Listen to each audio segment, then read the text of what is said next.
Hi everyone, my name is Heather and I'm the person behind Happy Puppy Truffles. Today I wanted to share with you guys a book or magazine review by getting back to Origami magazine.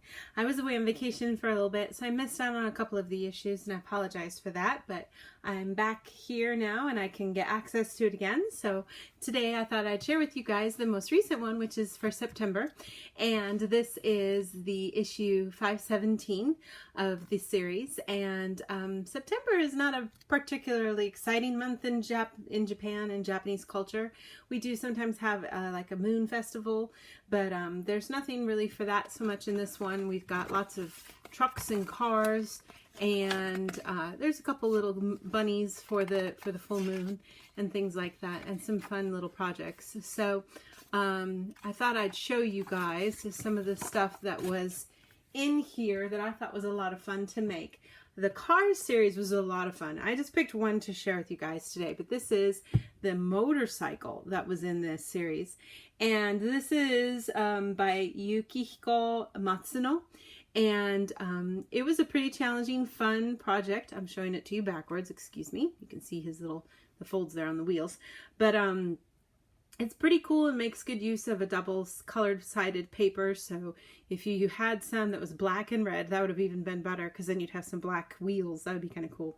But very fun, cool kind of project, but definitely challenging if you want to make sure that you have been doing origami for a while before you try to do this one. So that's one that was really cool. And then this next one I wanted to show you guys was by Kenji Taguchi, and it's a mana or mana ray.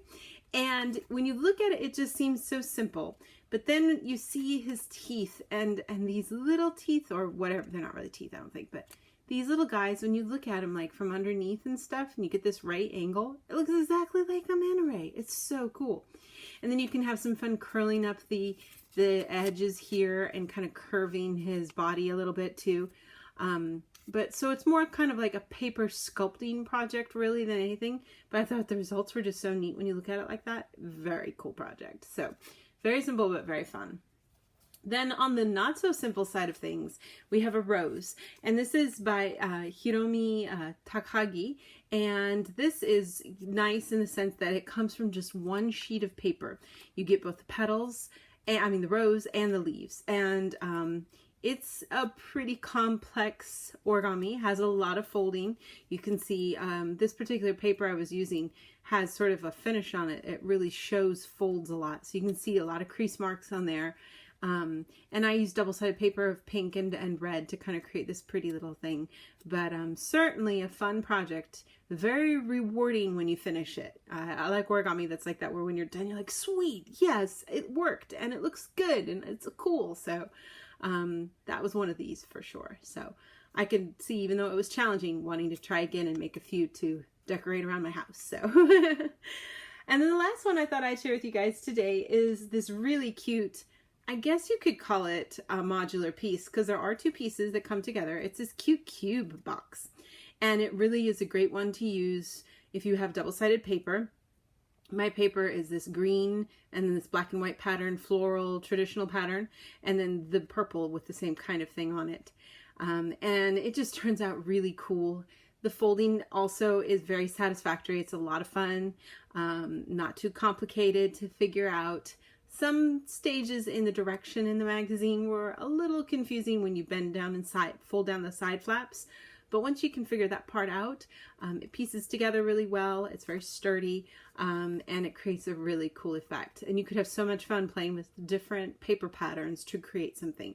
And you get this nice band of color or something right across. So if you have some paper that you love the pattern for, this would be perfect, because you get this nice big band of uninterrupted color and design, which is great.